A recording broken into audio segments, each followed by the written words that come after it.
very few of us ever got to nurture. And going back in nature helps. Being connected to nature, putting yourself in nature, eating naturally.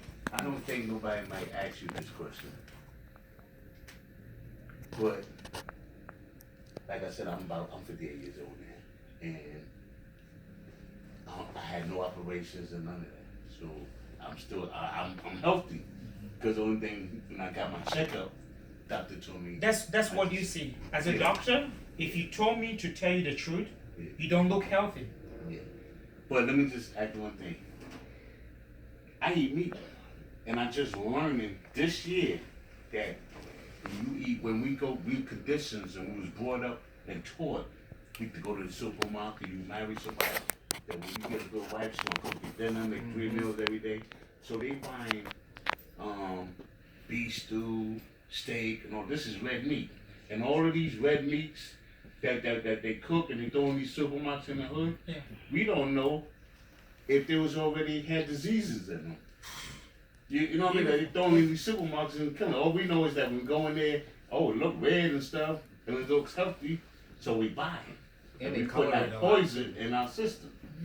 So I'm trying to convince my wife now that I'm still learning after these last month. We both need to stop eating so we can both live a little longer. And it takes Should we be a vegetarian? Well, you know what I mean? Like let's look at nature. It's very important. My grandfather always told me, like, son, do not become an educated fool. He said this word.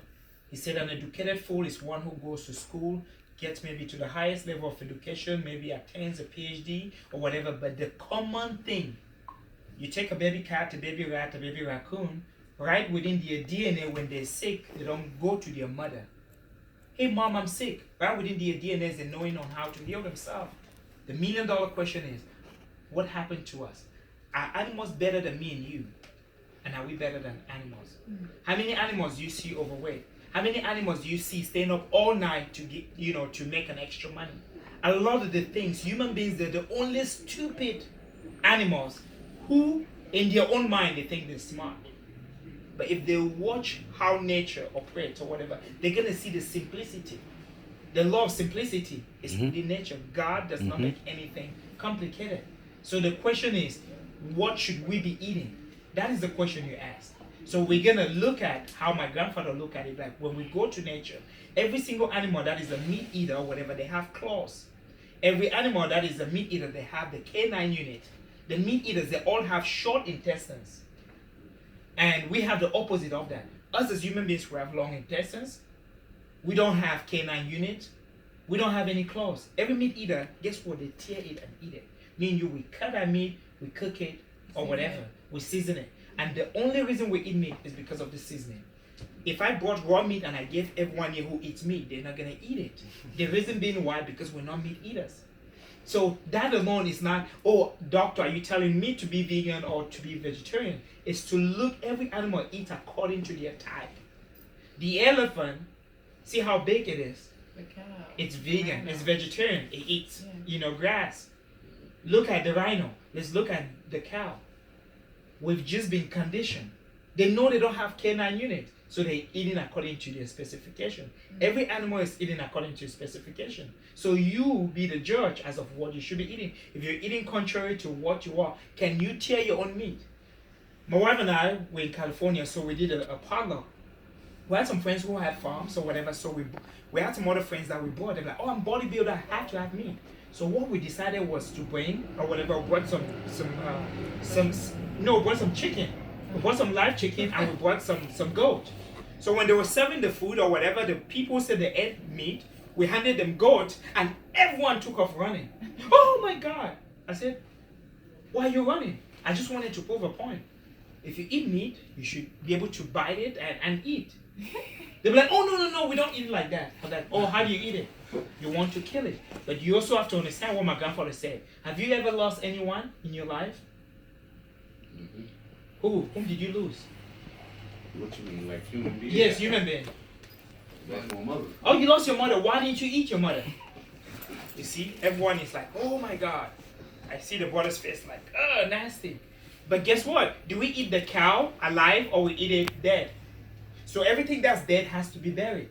Body's not a graveyard. Your body's not a graveyard. So a lot of us, we use our bellies as graveyards. We're wondering why we look the way we look. Why are we feeling dead?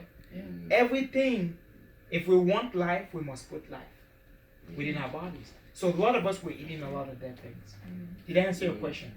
That was deep. And He the was mad digestion and the Couldn't get no deeper He than went that. mad deep. yeah, and the digestion process for humans is like 6 hours. So if you cut a piece of meat and you put it on the side of the counter That's and right. just let It the rots it. meat sit there for 6 hours, that's exactly what's happening in your system. The same thing, except for you cooked it and it's seasoned. But that same meat that you leave on the counter for 6 hours, that ends up drawing bugs and stinking and all that stuff. That's what you're putting in your system. Yeah, same thing. Yeah, But- even the question about And I'm not trying to judge because I just stopped eating meat about a year ago. So I'm not trying to act like I know it all. But I definitely feel better since I stopped eating the meat, and I definitely re-educated myself, and I learned a lot of different things to eat besides meat.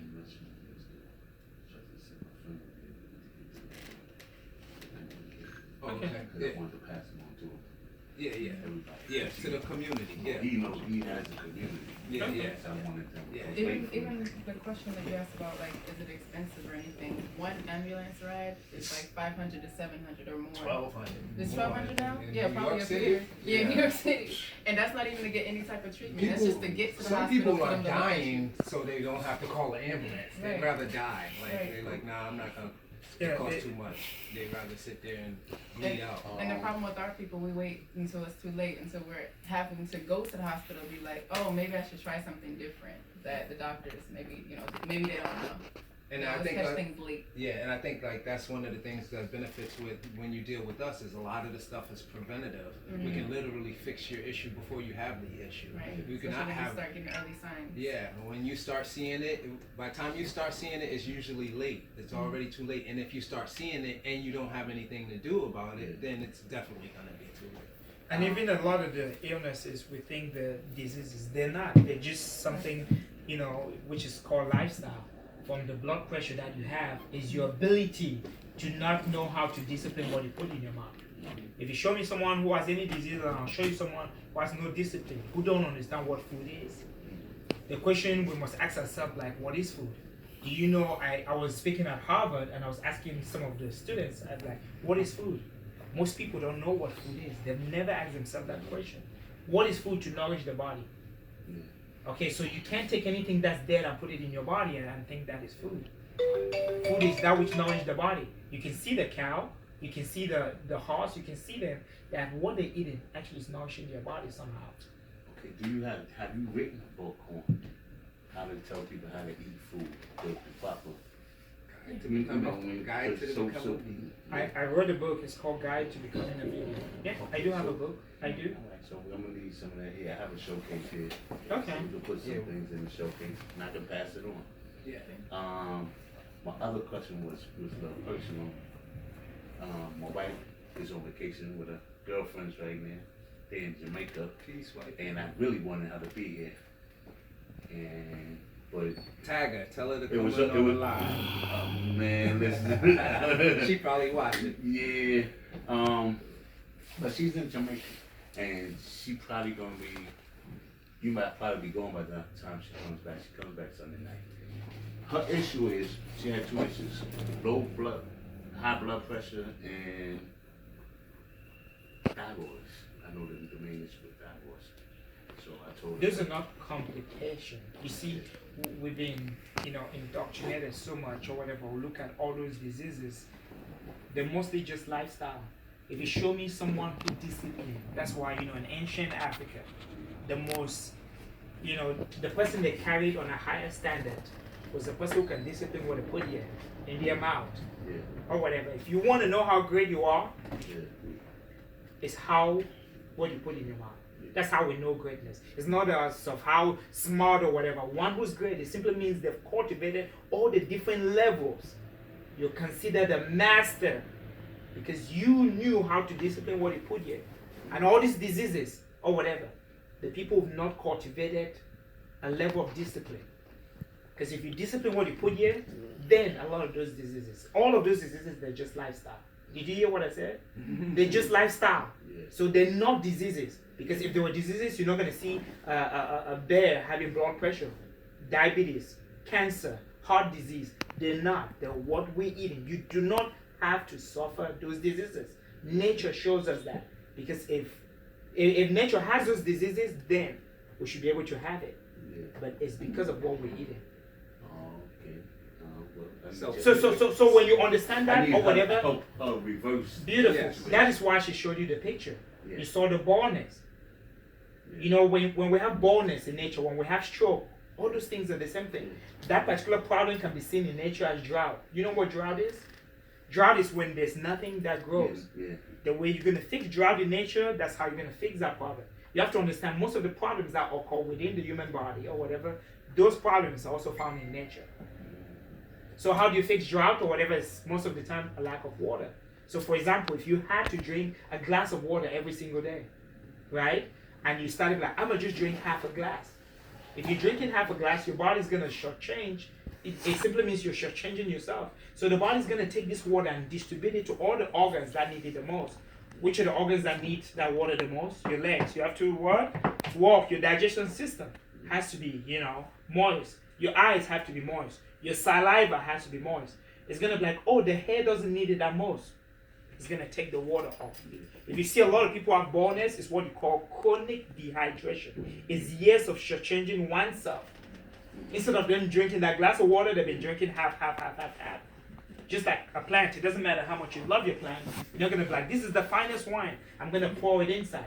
You're going to give it that which it deserves, which is water. So this is what happens to a lot of us, is that we're not understanding what element that each thing is needing. Oh, plant needs water. No matter how much you love it, you put coal, it dies. The human body, what does it need? Okay. Those are the questions we must ask ourselves. One more question. On that note, and this is with most of everybody in this community. I know they're going through this too. I know I come in the rooms, my wife's room. I see what the blood pressure and everything. I'm seeing all these medications. I said, what the hell going on? You taking all those pills? She said, no, just the one that just got that way. But I also see her on the side. You got a vitamin C bottle you take. You got vitamin A, vitamin B. So now if you're taking all these two medications with that, and you're taking B12s and C's and this and that, is that healthy to take different vitamins all in one, or is it something else that I can tell her to put in her system that can compensate? Well, I can't really tell her to stop taking her medicine or whatever. All I can always. No, I'm talking about that. The vitamins. The vitamins healthy too. Well, yeah, a lot. Because they can say, "Yo, take this and take this and take this," and it could be harmful to the body. Because we are taught to take vitamin B12 and BC, and also the source of the. You know what I mean? There's so many different. Also, the source of the vitamin too. You have to. Well, you have to understand in the market or whatever. I'm a formulator, so I sit down with a lot of formulators all the time. There are 3 grades in which they make a lot of supplements, and a lot of the grades in the market or whatever, you can make synthetic vitamin, and then a lot of the middle class or whatever is half synthetic and half real, and then you have the all natural, sometimes maybe the organic. This is the levels at which most supplements. So when you go in nature, for example, the reason why, if I open any of this bottle or whatever, you're gonna see the vitamin is very important. It looks like the shirt he's wearing. It looks like nature, green. My grandfather always tell people, like, go out there, what do you see the most? You see green, vegetation. It's very important people understand. You don't see anything white, you don't see anything red. So your supplements, how should your supplements look? Green. It should look green. It should look like nature. If your supplements is not looking like nature, it simply means it's synthetic. Are you hearing? It simply means it's synthetic. So it's very important that we're observing what we're putting in our bodies. Any more questions? No, I don't want to take up too much of your time. Okay. I want to share something real quick in regards to what you just said. That's very important. I studied before I became an herbalist. I went to pharmacy school. I went to become a pharmacy technician. Wow.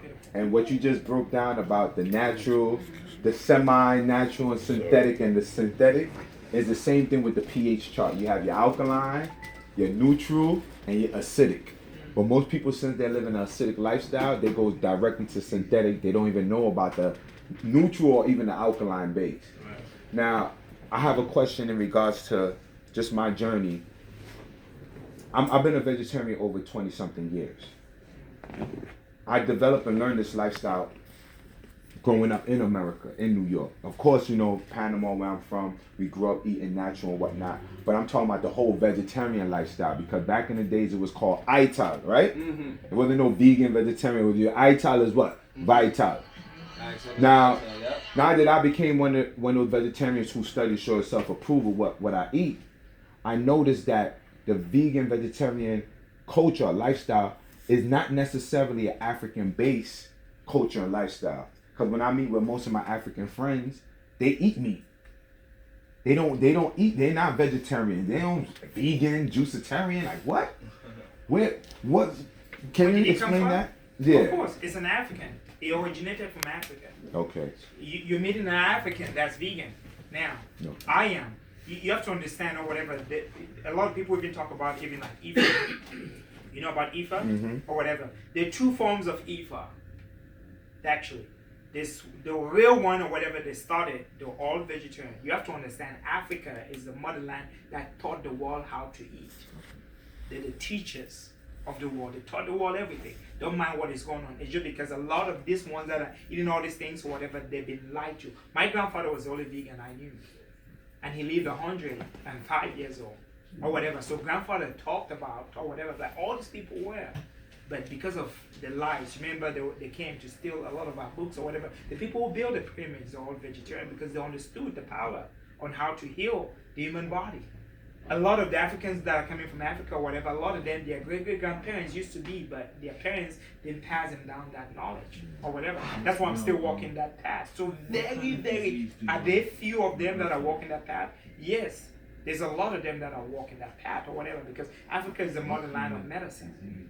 You're talking about the science of medicine, compounding, you know, body preservation or whatever, all this knowledge. You know, one thing when I meet a lot of Africans, I always tell them like, all you just have to do, what the Africans left to us, our forefathers, ancestors, are the pyramids. The reason why they left us the pyramids, they just wanted to show us how powerful we are. I always tell people when we feel inadequate, all we just have to do is think about the pyramid. A structure that no one on the face of the planet will be able to ever duplicate. This is what they left to us. Just like the food or whatever, I read the alchemy and the science on food preparation that ancient Africans, you know, left. My grandfathers had all these books or whatever. It's just that a lot of our people, you know, meat is one of those things that, you know, one thing about melanin is that they become addicted to things. So food is mostly like a drug or whatever. If you add sugar and ketchup to anything, you're gonna eat it. Even going through medical school, one of my research or whatever was about this chemical called monosodium glutamate, Yes. MSG. I did intensive, you know, research on MSG. Monosodium glutamate, what it is done is it's considered a cytotoxin. When you take the first, for example, you go to a buffet, this is what happens to the common person. You go to a buffet and you take the first spoon, you eat it. Right away, MSG, it has like this spike. Oh my God, this food is so good. You eat and eat and eat. You watch the average person, normally at home they'll eat 2 plates of food, they get full. When they go to a buffet, they'll eat like 5, 6. Same amount of food. So the question is, what is triggering these people to eat more and less at home? This is, you know, as a scientist or whatever, you have to answer this question because of MSG. So as they eat and they eat, they get full. MSG disconnects the brain connection and the stomach connection becomes disconnected. So the brain, you know, the brain is, the stomach is like, I'm full. The brain is still saying, you know, I'm hungry. Because there's that disconnection. So they find themselves eating more and more and more and more. Does that have to do with not that cells lack of nutrients and now we feed it more of the belly than no, it's because it's considered it's a cytotoxins, which is something that excites the brain. You have to understand or whatever, if you have so much of something in your body, which has also gone into your blood, you start wanting more of that. Or whatever, but also most of the food there is so much is dead, so no nutrient. If there's no nutrient or whatever, your body just want more. It's wanting nutrient or whatever, but you're just giving it empty nutrient. So you find yourself eating more, and then even after MSG goes into your system, it cuts. Most of the time you find people like, oh, I'm not sweating. Oh, I don't like to sweat. But if you're not sweating, it simply means you're a pig. The reason why pigs are unclean is because they don't sweat. And so it creates this silicone effect within your cells where you're not sweating in, you're not sweating out. These are the effects that MSG does that very few people. But if you go even to the Chinese restaurant, you're going to hear them. They themselves, they never eat the food in the buffet. They always make their own food in the back. I was speaking in Salt Lake City and one of the ladies said, yeah, I took over this restaurant for my mom. My mom said, never eat this food. These are the seasonings you cook for your own food. And she's like, you're so right. But she never knew why. The mother told her that you never see them taking their own food and eating right there, because they understand the effect MSG. If you go to a lot of European countries, they ban MSG. It's only America that's letting MSG because it's really, really bad. Even, for example, I mean, anyone who's been in the lab, these are things or whatever, having access to a lab. If you take like even a dead rat, rats normally don't eat their dead ones. If you take a dead rat, you put MSG to it or whatever, you leave it there, a rat will eat it. Whatever they will not eat, whatever most animals will not eat or whatever you put MSG, they'll eat it. That should tell you something. One last question I forgot. My son. Yeah. And I thank God because I'm blessed. So the blessing with him. Him and his girlfriend had their own business. They had to recently let it go because his girl was discovered that she couldn't work anymore because she had an illness, and it was called lupus. I don't know if you heard of that. Of course. So because of that, she's unable to work a lot. So they doing other things. What kind of advice can I please give to them? Well, beautiful. Just like my son and his girl, please, I want to ask them. Just like I said before, or whatever. And the question is, we have to understand what lupus is. Lupus is just an autoimmune disease. It simply means or whatever the cells are attacking itself, or whatever. It's like like cutting your own self. That's what it is. The cells are fighting, attacking its own self. That's what lupus is. Alopecia, the cells fighting its own self. It just is, they give it different names or whatever, but it's not rocket science or whatever. All they have to do is create a balance in the system or whatever. The question is, was she born like that? No, she wasn't. Most of the time, these people are not born like that. It is lifestyle. They inflicted those stuff or whatever. Your blood pressure, you cause it yourself. The person who has lupus causes that on themselves or whatever. Can it be True, reversed? of course. Everything can be reversed. It's just bringing you. What is happening is that a lot of us were introducing a lot of inorganic matter. We're introducing a lot of toxins and poison into our bodies. We're eating a lot of things that's not food. We're eating a lot of dead things or whatever. And then when we eat dead things, our bodies become a breathing space for more dead things or whatever. Other diseases or whatever take root. And so all we just have to do is bring the body back to a state called homeostasis. Homeostasis simply means no disease, no sickness, as God designed the body to be balanced, a state of balance. So how do you do that? Well, I can help her. I mean, have you watched any of our videos? I watched a video where you where it's raining outside, you could make it stop. Where I watched some videos, a lady gave a testimony that she had herpes? Yeah. Or something like that, and she was cured. We do not cure. I watched animals come to you and drink water out your hand. Yeah. And I wanted to ask you in person, right? Because the same way that I'm showing these videos to my clients in this chair, the same way I'm going to tell them about, listen, man, y'all need to start living healthy. Is that it was real. It's real. So I wasn't that, I'm just watching a video, just be watching. Like I could be showing a video to my client and they're like, oh, that ain't real. So I'm asking you face to face. So when I put the next video on TV, that man right there, he said it ain't, it's real. Yeah. You know, well, this is not made up movies. And this is one thing that has been my biggest battle is on people or whatever. you know, this is the biggest problem about doing what I do or whatever. A lot of us will literally put in our life on the line just, you know, because of the love we have for our people. What a lot of people don't understand is I didn't choose this path. Even when people see me like, oh, you know, I talk about our people, sometimes a lot of us with theory based. You know, I don't really like to even talk about my work. I'm more into action or whatever. You know, like I remember there was a seminar in Idaho, and we're meeting with all these shamans and healers. And when it started raining, they were running into the tent. I said, well, true healers, true shamans, they don't do that. We stop the rain. We stop the rain, and after we're done partying, then we let it fall or whatever. But this is what the world has become or whatever, is that everyone talks about theory. Oh, theory. And my grandfather was like, no, or whatever. You gotta keep mastering your craft or whatever. I was, you know, from birth. If it was raining, after my grandfather, he was the man or whatever, when they had like the farmer's market outside, if it was raining, hey, Mr. Simon, he'll go and stop the rain. And people, you know, finish, and then when it was done, he claps and, you know, the rain falls back. You know, and you know, even when I was born or whatever, after grandfather died, my uncle was like, hey, it's raining. He took me and ran to the marketplace like, oh, you need to stop the rain for the people. And for the first time I put my hand up or whatever, you know, it happened. And so I tell a lot of people, even like playing with lions and tigers or whatever in nature or whatever, I did not choose this path. Sometimes people, they want to, like, you know, especially like black people or whatever, they wanted to fight, they wanted to see, oh, you know, this is lie, this is this, even when they say it, because this is our nature. We have like this crap mentality. Instead of like, hey, yeah, we have a brother, he knows how to do this thing. Instead of, hey, okay, I need to maybe put my hand and support him so he can go up or whatever. I mean, I get supported by different communities, from Asians to Jewish or whatever. Everyone embraces me for what I'm able to do. But sometimes my biggest battle is like my own people.